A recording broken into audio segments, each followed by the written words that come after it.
Bonjour à tous et bienvenue pour une nouvelle vidéo Maharprod. Donc on est au 35e test matériel et c'est l'occasion pour cette vidéo de reprendre un peu les tests de pâtes, tout ce qui est pâtes de sculpture. Et donc là on va parler pour cette vidéo aujourd'hui de la bisputi. Je sais pas trop comment ça se prononce, bisputi, enfin bref. Et donc ça c'est une nouvelle étape en gros dans les tests de pâtes, puisque jusqu'ici je n'ai parlé que des pâtes qui sèchent à l'air, donc c'est des pâtes bicomposantes souvent, vous avez l'habitude de me voir avec de la résine verte, donc des pâtes époxy bicomposantes qui se mélangent entre elles, et puis qui font une réaction chimique et qui sèchent à l'air en quelques minutes, quelques heures. Là, ça n'a rien à voir. Ça fait partie des familles de pâtes polymères qui, par contre, elles se cuisent pour finir la production. Et donc au niveau de cette pâte-là, j'ai contacté, c'est une pâte qui est assez neuve, hein, qui va avoir, on va dire maintenant, peut-être, je dirais entre 5 et 8 ans, j'en sais rien, mais bon, par rapport à certaines pâtes qui ont plus de 30 ans, c'est une pâte qui est assez récente et qui a été développée par un sculpteur. Et donc j'ai contacté son créateur, qui s'appelle Stéphane, qui doit être allemand, je pense. Stéphane Newet, enfin je suis désolé d'écorcher le nom, mais voilà. Et j'ai eu un très bon contact avec lui, il m'a dit bah écoute, ouais, il n'y a pas de souci. Donc j'ai commandé, j'ai payé le petit pack. Il m'a dit si tu veux faire une review, je t'en envoie d'autres, et il a eu la gentillesse de m'envoyer en fait la totalité de sa gamme. Donc voilà, on avait le petit mot sympa là, feel free to test in a review. Et donc j'ai payé le petit pack là, mais par contre il m'a envoyé la totalité de sa gamme. Et donc ça c'est Overtop, puisque ça va nous permettre de tester tout ça. Il m'a même envoyé un petit pack ici sur lequel je vais revenir. Donc un pack comme ça, c'est 8 € les 100 grammes. Donc c'est un petit peu onéreux, ça c'est clair. C'est plus cher que certaines pâtes qui sont recommandées par certains sculpteurs qui vont dire bah moi je suis habitué avec celle-là et donc du coup je vois pas pourquoi je changerais. Mais là en fait il faut savoir que Stéphane il a bossé je crois dans les sculptures pour le cinéma ou les sculptures événementielles, et donc il est vraiment sculpteur de son état. Et puis il a voulu développer sa propre pâte parce que les pâtes qu'il y avait dans le commerce pour lui ne convenaient pas, ou alors on va dire il avait besoin de créer sa pâte avec les caractéristiques dont il avait besoin lui. Et cette bisputi, comme son nom l'indique, en gros bis c'est abeille en anglais, et il y a les petits symboles qui laissent à penser ça. Ça se veut comme une cire, c'est une pâte qui est cireuse, contrairement à, je sais pas moi, de la Fimo qui n'est pas du tout collante, ou alors de la Green Stuff qui l'est trop. Là, on est sur une pâte qui va être un petit peu collante, un peu comme une cire. Pour ceux qui ont déjà travaillé de la plastiline, ça se présente un peu comme une argile un peu grasse. Et voilà, donc là, elle est figée, on va dire, elle est coulée dans son truc. Moi, je m'en suis sorti un petit bout pour le tester avant quand même, et savoir de quoi je parle. Ça fait quelques mois maintenant que j'ai ces pains-là.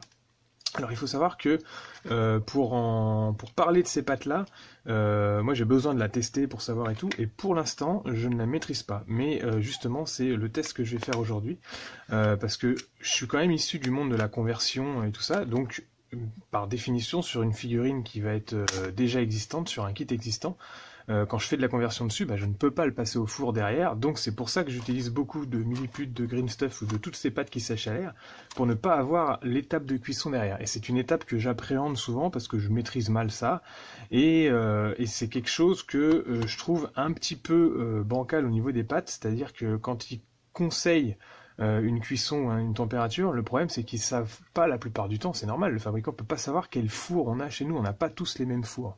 Et moi la plupart du temps, ça merde, je préfère le dire, j'aime pas cette étape-là, alors peut-être que je suis pas assez attentif, il faudrait rester devant le four, perdre 20 minutes à observer la cuisson, c'est peut-être ça, mais j'aime pas ça, voilà, bon, point. Donc voilà, c'était l'occasion de tester une nouvelle pâte et peut-être de faire une série sur toutes ces pâtes-là qui se durcissent au four, qui finissent leur travail en cuisson, pour qu'on puisse les tester en vidéo et que en fait vous ayez mes impressions en direct. Donc là j'ai 4 pâtes, 4 packs différents. Parce qu'il y a des duretés différentes. Et pour l'instant, j'ai pas testé les autres. Je suis parti directement sur la triple firme, là, c'est les 3 petites abeilles que vous avez ici, pour avoir. Là, j'en ai par exemple un morceau. Donc ça se présente, il faut la chauffer dans les mains. C'est une fois qu'elle est chauffée dans les mains que ça permet, hop, d'être travaillée. Alors c'est assez souple, hein. Ça ressemble à de la fimo quand la fimo est très travaillée, quand on a bien chauffé la fimo, et quand on la prend comme ça ressemble un petit peu à de la fimo pour ceux qui connaissent. Par contre, c'est beaucoup plus facile à malaxer, hein. La fimo, quand elle est froide, c'est une catastrophe, ça fait mal aux doigts et tout ça. Là, ça se malaxe quand même beaucoup plus facilement. J'ai fait un vieux test là-dessus, là, c'est pas un anatomique, hein, c'est vraiment une merde. Et donc voilà, c'était juste pour laisser une structure comme ça vieillie. Elle date d'avant le confinement, hein, pour ceux qui veulent se situer un petit peu, et pour savoir si la pâte ne finit pas par polymériser quand même au bout d'un moment, parce que certaines pâtes le font. Et puis si la pâte vieillit. Donc celle-là, elle a, on va dire, facilement 3 mois depuis que j'ai reçu la pâte. Et on va voir ensemble si je peux continuer à la modifier. Donc je fais une petite mise au point quand même. Voilà, donc on est sur une sorte de monstre féminin qui est en train de se cacher le bras derrière pour éventuellement tenir un couteau, quelque chose comme ça, bon bref, on verra. Et donc par exemple, si je sais pas moi, si je veux reprendre la poitrine, alors là la pâte est normalement un peu froide, mais ça a l'air de passer. Écoutez, on va carrément tailler dans le gras, hein.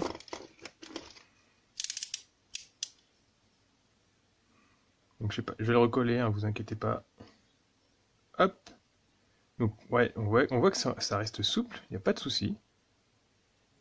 Donc là on est sur la triple firme au niveau de la dureté. Et ensuite je vais tester avec vous les autres duretés pour voir s'il y a une vraie différence. Donc c'est une pâte qui colle assez bien, et en fait normalement, d'après le sculpteur, mais moi je l'ai déjà vu, hein, là au test, voilà, elle se lisse bien en plus, et c'est ça qu'il m'a envoyé dans sa petite bouteille. C'est le fabricant, donc Stéphane, conseille d'utiliser de l'isopropanol pour le lissage. L'isopropanol, pour ceux qui ne connaissent pas et qui n'ont pas regardé certaines de mes vidéos, c'est le même liquide, c'est un alcool pur à 99%, c'est le même liquide qui permet donc de nettoyer les sculptures 3D. Les impressions 3D, autant pour moi, en impression 3D résine.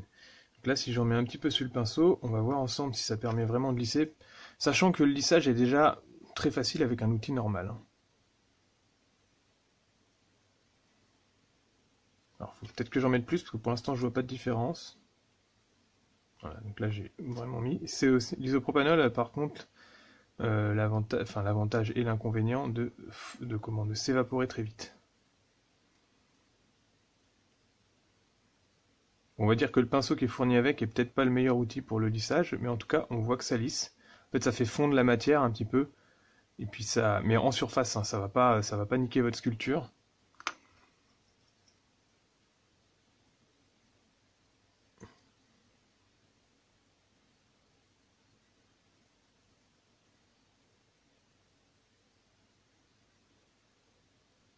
En tout cas, c'est plutôt sympa. Hop. Donc, ça se lisse plutôt bien à l'isopropanol. Je crois qu'on peut le faire également au white spirit ou à l'acétone. Là, ce que je voulais voir avec cette structure-là, c'est si elle vieillissait beaucoup, mais ça a l'air d'aller, hein. Là, elle est encore, là, c'est la pâte que j'avais utilisée pour la figurine. Donc, vous voyez, elle commence à fondre parce qu'en fait, elle est froide. Mais si je la malaxe un petit peu, donc vraiment, on va dire 3 secondes, ça y est, elle retrouve ses qualités élastiques. Enfin, c'est pas élastique, hein, mais elle retrouve ses qualités techniques, on va dire.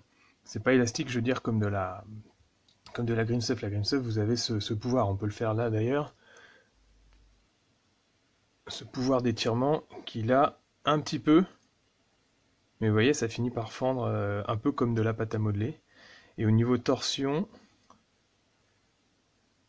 voilà, on est sur ce truc. Donc, vous voyez, c'est assez fin, hein, comme on peut faire des détails fins.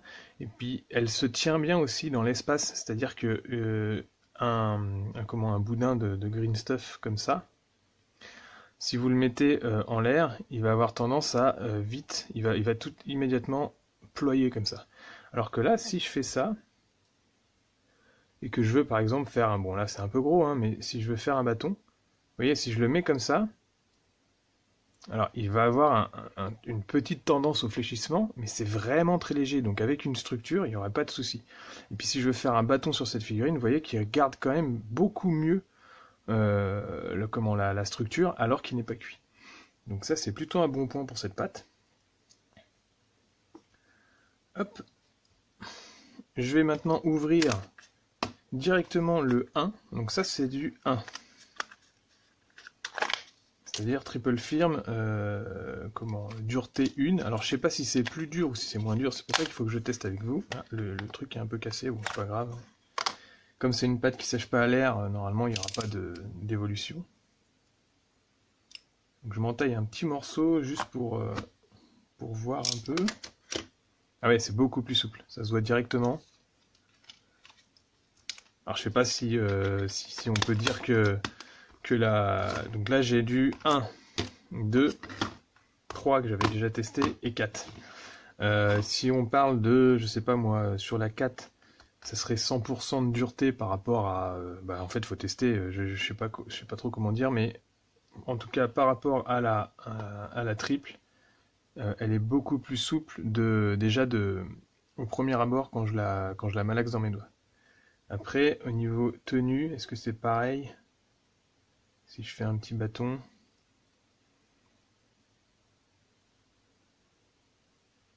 Ça a l'air d'être un peu plus souple, mais bon, ça se tient bien aussi. Bon, ok. Je vais essayer la 2. Forcément, avec... c'est pas ouvert. Quand on passe de la 3 à la 1, il y a une grosse différence, mais est-ce que ça donne une différence?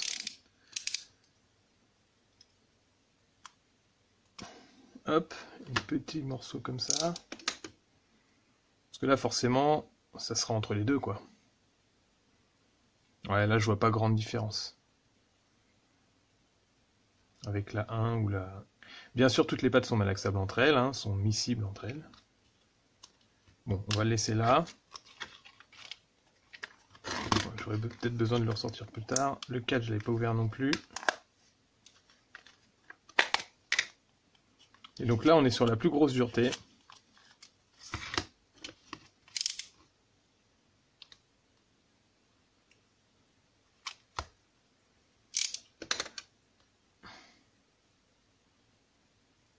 Ouais, on sent que c'est un petit peu plus...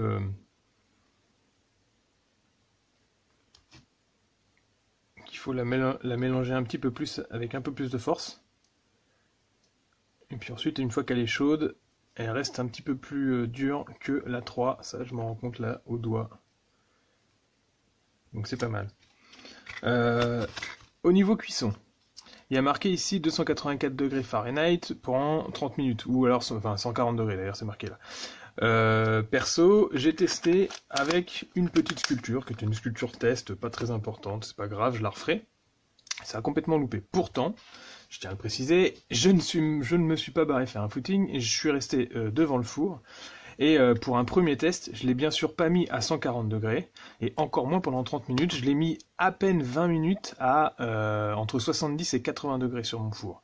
Je dis pas que mon four soit le plus précis des fours, c'est un mini four qui commence à accuser un petit peu son âge, mais bon, normalement, entre 70 et 140 degrés, j'ai quand même mis la moitié. Ça aurait pas dû faire ça. J'ai pas senti d'odeur particulière, j'ai juste vérifié en me disant à 20 minutes on va regarder comment c'est. Et c'était déjà dans cet état-là, et ça m'a surpris en fait parce que je me suis dit c'est bizarre, si vous avez déjà testé la cuisson, des cuissons de certaines pâtes alors que vous avez une structure par exemple en green stuff à côté, même la green stuff ne réagit pas comme ça alors que la green stuff est pas censée se cuire. Même la green stuff ne réagit pas comme ça à la cuisson. Elle tient la cuisson, elle va même brunir et noircir un petit peu, mais les détails ne vont pas se perdre. Là, on a l'impression que ça a fondu. Tous les détails ils sont partis. Alors ce que je vais faire, c'est que je vais remettre maintenant une petite photo de la sculpture. Je vous laisse la détailler. Donc c'était un petit gobelin avec sa tête et le début de ses vêtements et puis de son armure et tout ça. Et donc là on voit, je vais vous l'approcher à la caméra. ça a complètement fondu les détails, comme si ça, comme si c'était de la cire qui avait fondu. Alors, je sais bien que c'est de la biscuiterie, mais je sais pas. J'aurais cru que ça allait pas faire ça. Alors j'ai peut-être carrément loupé la cuisson, hein. Il faudrait que je change de four et que je regarde si c'est possible de faire autrement et puis de mieux contrôler la cuisson. Mais voilà, je suis assez surpris du truc, donc c'est pour ça qu'on va faire un nouveau test ensemble. J'ai préparé une petite structure comme ça. Ce que je vais faire, c'est que je vais sculpter des choses ici, à plat sur le truc, et puis je vais en rajouter également sur les structures que là. J'ai fait une structure en laiton pour savoir comment ça réagit sur le laiton, deux structures en acier, il y en a une que je vais recouvrir avec un boudin assez fin, et l'autre avec un peu plus de pâte. Et puis on va aller cuire ça, et on va voir ce que ça donne. Donc oui, à savoir, c'est une pâte qui de base accroche directement sur les structures, et c'est ça son principal avantage, c'est qu'elle est pas si collante que de la résine verte, mais elle est quand même plus collante que de la Fimo, qui elle ne permet pas du tout de coller à la structure. La Fimo, quand vous sculptez avec, vous avez généralement besoin de remettre quelque chose sur votre structure, soit de faire une sorte de badigeon au milliput, mais qui du coup entame un peu la finesse de votre structure, ou alors carrément de faire une première couche de green stuff. Là vous voyez, je pose le boudin dessus et ça colle plutôt bien à la structure directement, ce qui permet de monter quand même plus vite ses volumes.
Et c'est parti pour la cuisson, et je reviens vers vous avec ça pour savoir si ça a fonctionné ou pas. Alors voilà, de retour après la phase de cuisson. Donc le morceau est encore chaud là, le morceau de bois. Donc vous voyez, ça a bruni un petit peu sur le dessus. Je suis pas sûr que ça soit complètement cuit parce qu'en fait la pâte a tendance à... Bon, en fait je l'ai sorti parce que ça commençait à brunir. Là cette fois je l'ai laissé, on va dire facilement 20-25 minutes à 50 degrés. Donc moins fort que ce que j'avais fait en premier test, et surtout moins longtemps. Mais par contre, elle avait tendance à suinter un petit peu, et puis en fait, en cours de cuisson, je sortais le morceau et puis je regardais un petit peu pour savoir si ça partait bien, et elle avait tendance à rester souple et à être même plus souple que quand je la travaillais avec les outils.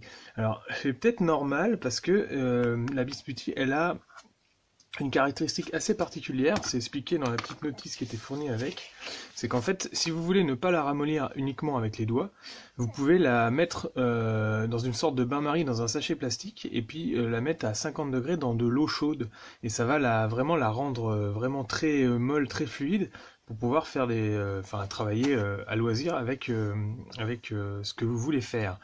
Mais il y a quand même marqué donc 20-30 minutes à 140 degrés, et je comprends pas pourquoi ça fonctionne pas mieux que ça, on va dire, comparé à tout ce que j'ai testé comme autres pâtes qui se cuisent.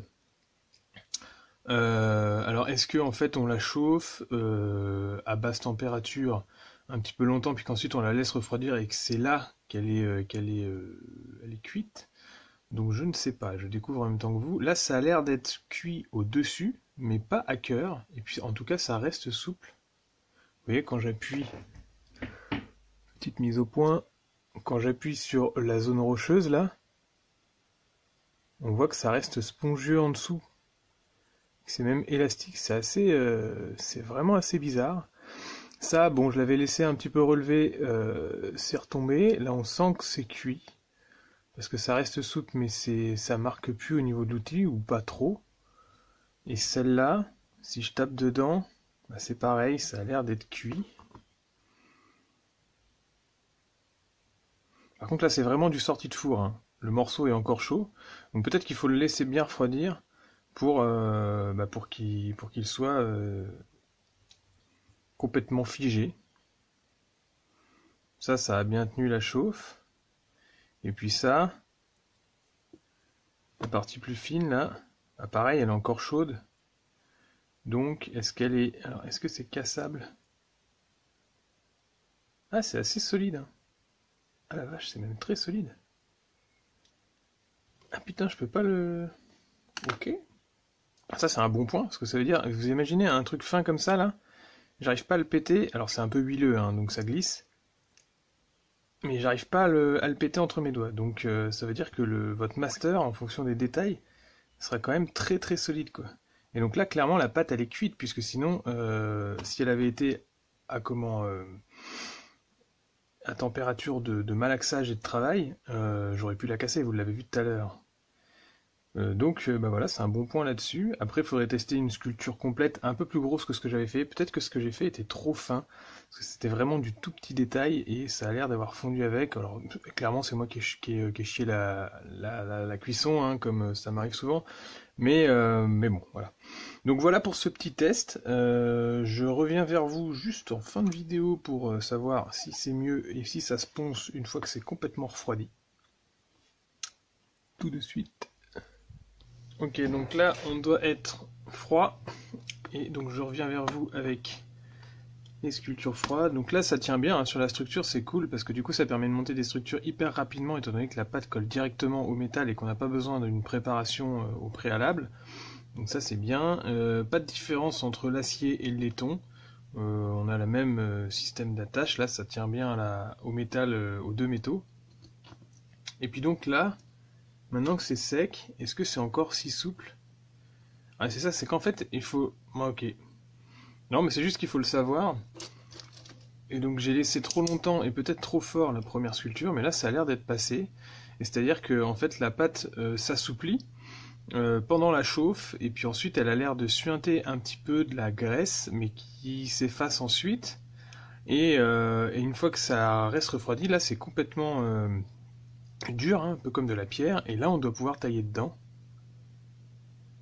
assez facilement. Ça reste assez souple, hein, mais on sent que c'est cuit et que c'est figé, quoi. C'est plus du tout malléable et plus du tout modifiable.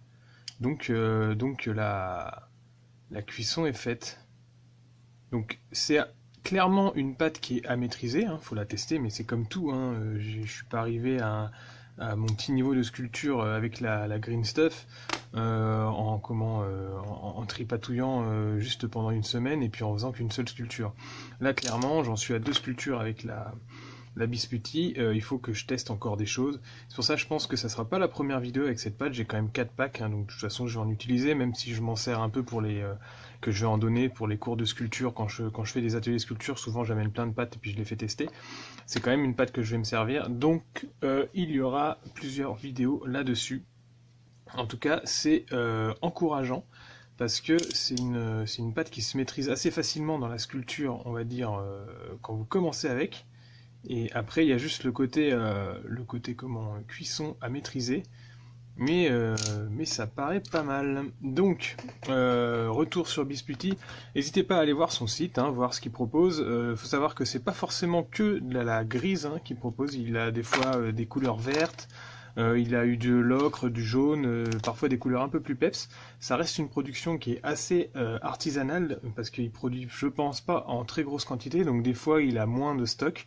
Donc il faut surveiller son Instagram, où il est pas mal actif sur Instagram, où il poste quand il vient de restocker, par exemple, il y a toutes les photos de ses boîtes. Donc voilà, n'hésitez pas à aller tester sa pâte. Je crois qu'il fait des petits packs de 30 grammes pour que vous puissiez vous commander un échantillon. Il fait également des outils, donc là j'en ai pas à vous montrer, mais il fait des outils sur mesure, hein, des trucs qu'il fait lui-même, qui modèle dans du métal. Donc voilà pour ce premier test, j'espère que ça vous aura plu. N'hésitez pas à me laisser un pouce bleu et puis à me dire ce que vous avez pensé de cette pâte en commentaire. Et à bientôt à tous pour de nouveaux tests matériels, d'autres tutos figurines et sculptures. Merci de me suivre, à plus!